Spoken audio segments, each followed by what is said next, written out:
So we have Justin Myles Holmes, who's living probably the dream everybody would love to be dreaming, would love to be living right now. So please help me welcome Justin Myles Holmes.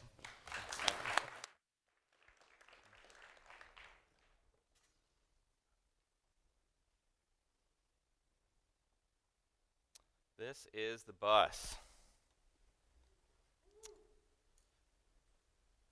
Um, First, the Song of Time.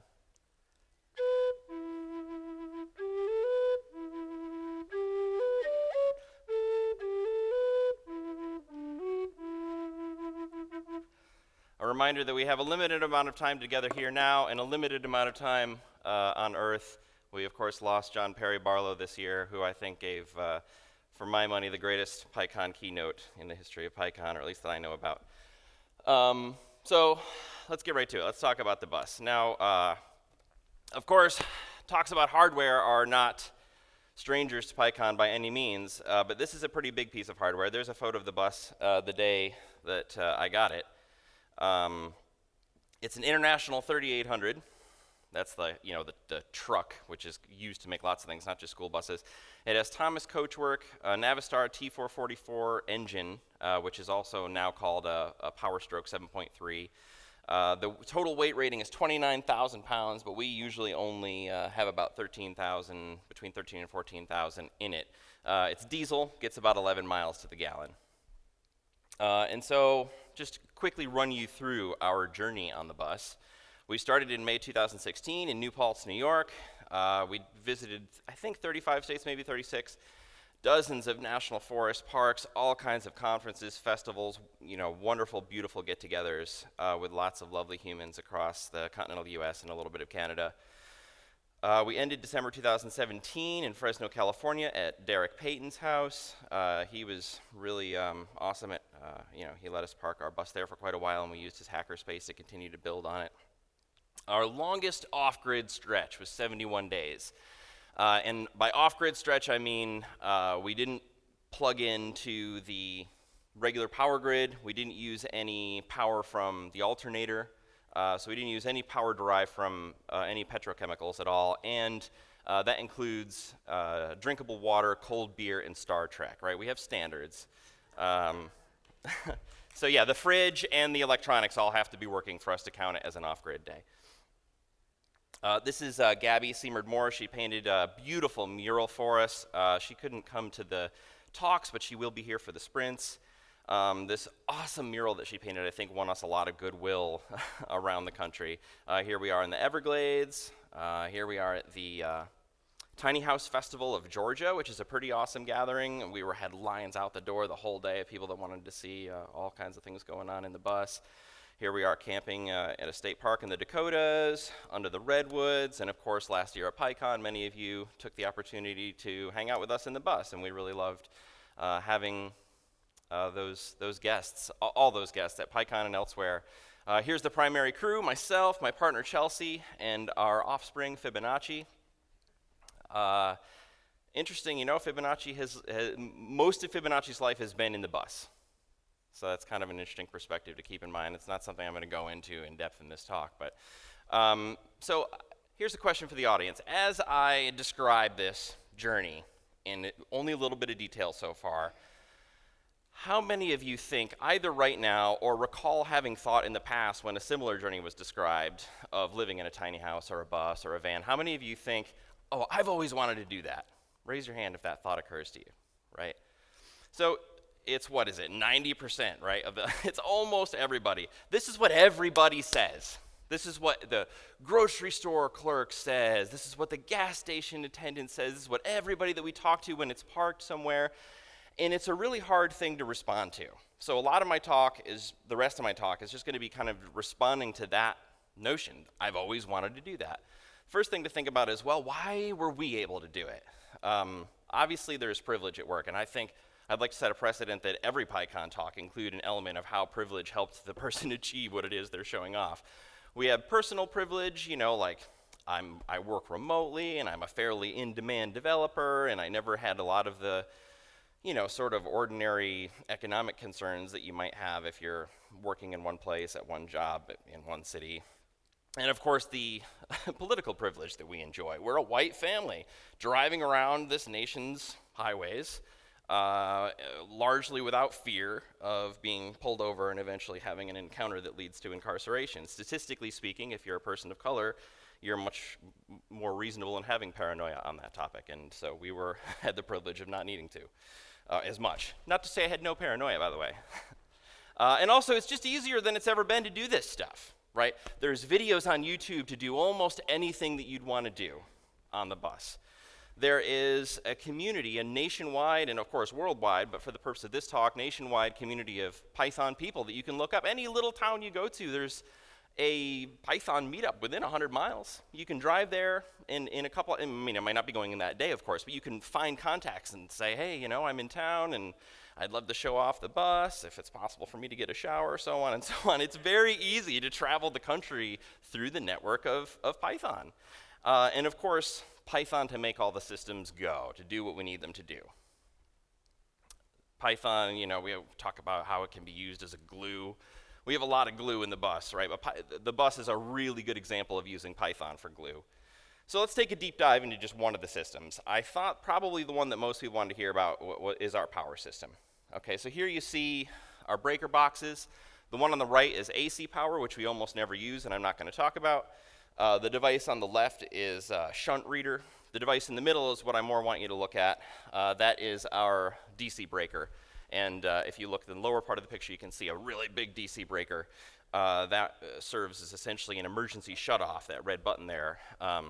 Although we found it was used in non-emergency situations often when the Bombino realized he could push things into it. So it's a little more obscured than it shows in this picture. Brief aside about volts and amps for off-grid systems architecture. I know there's all kinds of metaphors about power, about volts and amps, and maybe some people are really familiar with them, some people aren't. Usually you'd say something like amps are the total amount of water flowing through the pipe, and volts are the amount of pressure pushing the water through the pipe. I think for off-grid systems architecture, it's good to adopt a completely different view, which is that volts are a compatibility layer. If you have service at 12 volts, you're compatible with 12-volt devices. And so you need all the compatibility layers for all the voltages that you want to serve. Amps are a rate of expenditure, right? As you're using power, you measure how much you're using in amps, right? So now remember, volts times amps are watts. We usually count watt hours, which is pretty typical. Sometimes we say wowers for short. And wowers, think of wowers as a currency, right? You're budgeting in wowers. Solar panels. This is, of course, how we get power from the sun. We adopted a belief that it's useful to be able to take the solar panels off the roof of the bus, put them somewhere in the sun, and move the bus into the shade. So we opted for these flexible lightweight panels, and they're on about a 55-foot run. So if I can find the right parking situation, I can have the panels in the sun with the bus in the shade for a few days. And I think that's pretty essential.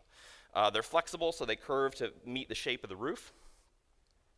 And they're rated at 120 watts each, so that'd be 700 total, but we've never gotten anything like that. About 500 is where we top out.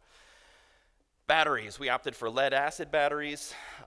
We almost were able to make lithium make sense, but we went with lead acid for a couple reasons. One, the economics of it right now are still just ahead. And environmentally, of course, lithium are much better, but if they're recycled, lead acid batteries are 100% recyclable if you responsibly take care of them. And two is the road batteries on the batteries that crank the engine are also lead acid. So having the same chemistry across both means that we can unite the two systems and use them to charge each other, make one big battery bank in situations where we want to do that. Like, for example, if the road batteries haven't been fully charged in a while, which on a big vehicle you want to do, and we've got more than enough solar power, we can open the system and let some of that flow into the road batteries, which is pretty cool. All right, so let's talk about volts. Here's our battery config. I just showed you those 4 batteries. Here they are, 6 volts each. Okay, we run each of these pairs in series, which gives us 12 volts. And then we run those in parallel, keeping it at 12 volts. Now imagine each of these 2 banks are about a little more than 2.5 kilowatt hours, which means that we're running them in parallel. So we add those together and we get a little more than 5 kilowatt hours. Now let's visit the inside of the bus. Remember I showed you the breaker panel? Let's see what that looks like. Okay, so we have devices that are connected to the breaker panel. We have our fridge, our computers, our lights, and so on. All of these devices also, I'm not going to talk too in depth about this, but all of these devices in some way we have like little custom bits of Python for. Like the fridge is a Dometic 94Z, it's Wi-Fi controllable, right? So if the forecast calls for clouds and the batteries are getting low, we can turn one of the two zones off, and so to save power, right? So those are some of the ways that you budget. The negative side of all devices is connected to the bus frame, okay? And then we've got the battery system, which I just showed you on the last slide. Positive is connected directly to the breaker panel. The negative is connected through a shunt to the bus frame, okay? And that's going to be important when we talk about amps. Remember that shunt. We do also serve other voltages somewhat. We do 20 volts for laptops, we have a desktop computer, like an all-in-one, screens, monitors in the bus. USB-C has a 20 volt option. And we do 5 volts all over the place. 5 volts is really moving in to be one of the most popular voltages for all kinds of small things because, it's USB.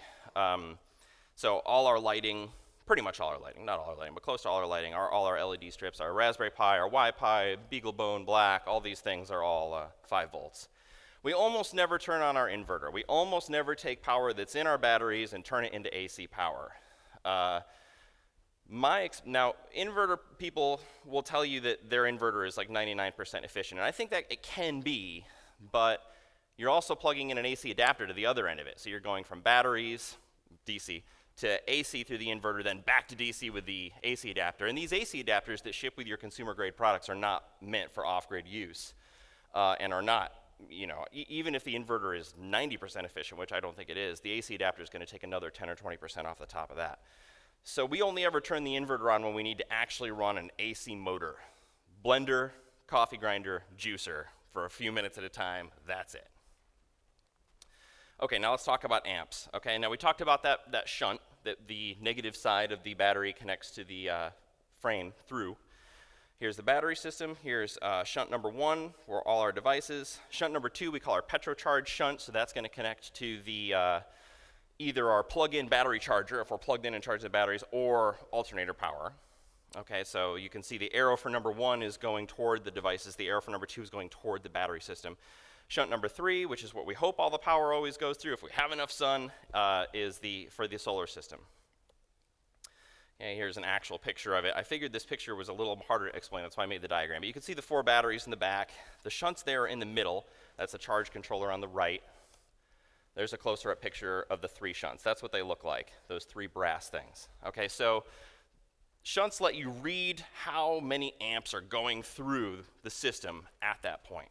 Okay, we wrote a project called Stray Electrons to do all that stuff. So what it does is it reads the shunts about 15 times every second, and you have to read them rapidly because some devices might have a lot of use, but only for half a second. If you miss that, you won't even be measuring that power draw. Then every 2 seconds, we take mean amperage. We take the average amperage. We push that via MQTT to all the listeners in the bus, so we have a big pub subsystem across the internal network of the bus. So Home Assistant, all of our little displays and stuff, all listen, and every 2 seconds, they get an updated how much power we're using. We recorded in InfluxDB, recorded in InfluxDB. That's essentially what Stray Electrons does. And that runs on our Raspberry Pi, which of course is right between the hemp seeds and the sriracha. Where else would you put a Raspberry Pi? Our Raspberry Pi works really hard. It does power management, which is what I'm describing now. But it also, as a quick aside, it's our internet gateway, controls all the lights on the bus, or almost all the lights on the bus. It runs Home Assistant. It's the Home Assistant server. It runs our InfluxDB instance, and it runs Grafana.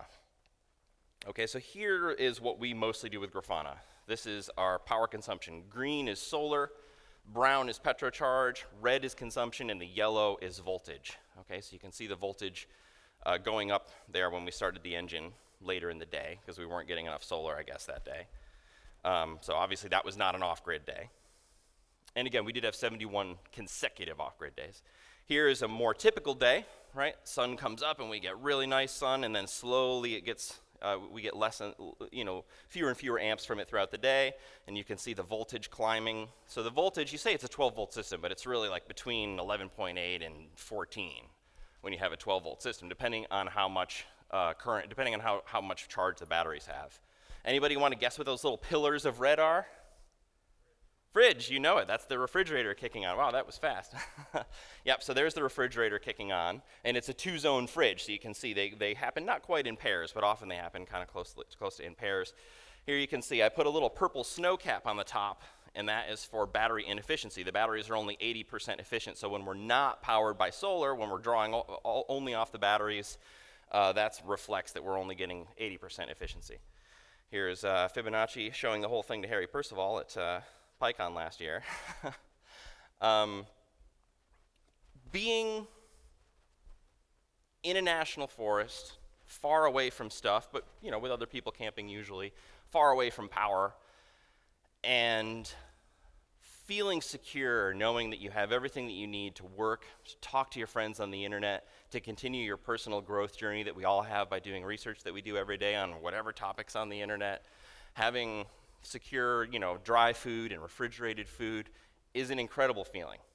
An incredible feeling. It's wonderful to feel occasionally like you are a whole organism rather than always needing to be a part of the grid in order to be whole. But that's not the greatest thing Python has done for me. There's two other things I want to talk about. One is it gave me a sink for my work. I never realized how important this was going to be, but if you are thinking about doing the tiny house or school bus thing, one of the greatest benefits that you will reap is that even if maybe you're a contractor, that's what I was doing throughout most of this, even if you don't have an active client at that moment, you have an infinite sink for your work that will pay dividends in terms of bettering your life down the road. That's a really hard thing to achieve unless you can afford real estate or whatever, but that was something I didn't fully realize. And the most important thing is it took me around the country to see how much we all have in common with one another. We all want peace, we all want justice, we all want freedom, and meeting people in the deep south in Alabama and of course in the West Coast and seeing all that we have in common with one another was deeply inspiring. And I don't think it was really possible to do that only a decade ago. And it gives me hope that if more simple basic off-grid tech is built, that it will enable more people to see how much we have in common. Now just a really quick song, and then we'll do questions. Another thing that we have in common is that we all use the same basic vowel sounds to communicate. We go A-I-O, universal sounds of the universe. You can hear them even more clearly if I say it like this.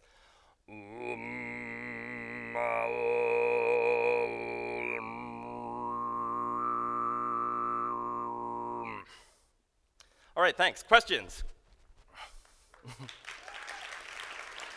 Oh, and by the way, they don't need to be questions. I'm not a big advocate of the always form your question in the form of a question. If you just want to come at me, that too is fine. Down at the PyCon out on the West Coast in Portland. Portland, it was wonderful. But I have a difficult question for you. All right. And I'll sum it up in one word. Toast. Yeah, we don't do toast. Yeah, so we don't cook with electric. We cook with propane. That's the one thing we do with propane. You can get a propane toaster, but so we do toast either on an iron skillet, which doesn't quite count. Yeah, toast. There's no perfect way to do toast that I'm aware of off-grid. You're not the first person to use that one word either. That's an interesting thing. We have time for a couple more? Yep. Did I see early on that you said you stopped? There was did you end? Did the drilling stop? Oh yeah, so I live in a house in Portland now, back in the real world. By the way, living in a school bus causes you to move to Portland and think you're living in the real world. So my question is why stop? Yeah, it's really just sort of external logistical stuff. I started working full-time, although still remotely. We just kind of wanted to live in a house, just to change it up and live in a house. And again, we are blessed. We have the privilege to be able to make that choice. I think we'll probably do the bus again. In fact, I was even thinking maybe to bring it next year to Cleveland. Kieran Prash, who I believe is he's certainly at the conference somewhere. Yeah, he's in the back there. He bought a bus. So maybe if people are into it, we can ask the PSF or whomever if we can drive the buses into those big cargo bay doors over there and do a bus tutorial inside PyCon. Might be kind of cool. That'd be fun, right? All right, so help me encourage that. Yeah, no real good. It wasn't like we got to the point where something broke or anything like that. We just kind of wanted to, it was like more than a year and a half. We learned a lot. We wanted to regroup, recharge, and I think we'll probably do it again. Yeah. Hey, I was just curious, what's your background, educational background, and 2, have you considered like alternative fuels for the bus? Yeah, both, well, I don't know if the first one is just about me, but I'm happy to tell you. My background, I have a degree in political science from SUNY New Paltz.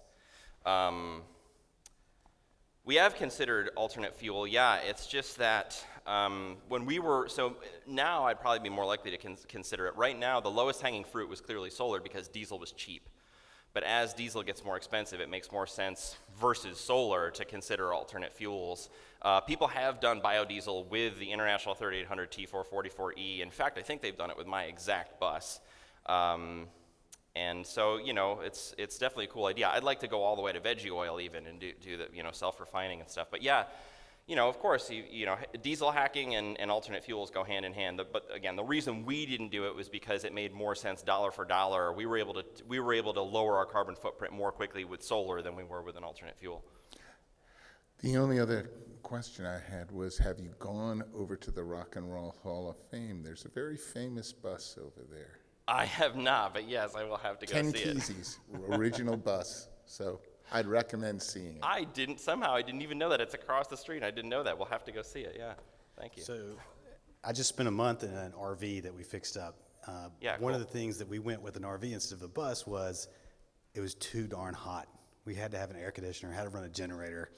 It sucked when we were, but we could spend 4 days off grid with a generator, which is not really off grid. Yeah. How did you handle it? So elastomeric coating on the top is really good. It's white stuff that you pour on. Supposedly it's environmentally friendly. You pour it on and it takes like 5 days to dry. That reduced the temperature inside the bus by like 20 degrees from like 95 to 75 or 100 and plus to 80 plus. So that's a big part of it. What was the name again? It's just elastomeric coating. The brand we use was Snow Roof, but I think they're all about the same. The other thing that's nice about a school bus in particular is it's very easy to create cross ventilation because of the placement of the windows. We kept all the original windows of the bus. So, you can lower a window and put a DC fan in there. We had days when it was uncomfortable, but if we were parked in the shade, we were always fine. But that's not easy in some parts of the country to find shade. And again, if you do want to park in the shade, which is nice, I think it's probably better for the bus too, then you have to have a way to get your panels in the sun, so that's a trade-off there too. We had a few days when we were too hot, but we were mostly pretty okay. The main way that we did temperature control was latitude. If it was too hot, we drove north. If it was too cold, we drive south, if you have that luxury. So how did you connect to the internet? Yeah, good question. I knew that. I brought this slide up because I knew these were going to be question prompts. Yeah, I think we've only got not very much time, so I'll go through real quickly. We have about 3 minutes. Oh, we still got 3 minutes. Awesome. Okay, yeah. So a big externally mounted Wi-Fi antenna where we can get Wi-Fi from about, I think the farthest we've ever got it is about 3 miles. And you can go further than that, right? People do Wi-Fi for miles and miles with the right gear. So then generally we want to connect to Wi-Fi. So we'd connect to Wi-Fi, then we have a much smaller externally mounted Wi-Fi antenna that provides local service to people who happen to be camping around the bus. And then inside the bus we have both a Wi-Fi and wired network. So what we like to do is connect via Wi-Fi and then use our own gateway. Our Raspberry Pi is what we use as a gateway, and then redistribute connectivity. Failing that, we do almost the exact same configuration, but instead of using the externally mounted Wi-Fi gear, we use, I have both a GSM and CDMA hotspot, so depending on where we were in the country, we'd just connect one of those hotspots. But then we'd lock down the Wi-Fi because, you can't just be providing hotspot Wi-Fi to a whole campground, right? Sadly. All right, thanks. But I'd love to be driving through, failover nodes on a mesh network all throughout the country. If we can get that going, that'd be a good. Other questions? Any Anything other else? questions? Thank you so much. Thank you, PyCon. man. Great stuff.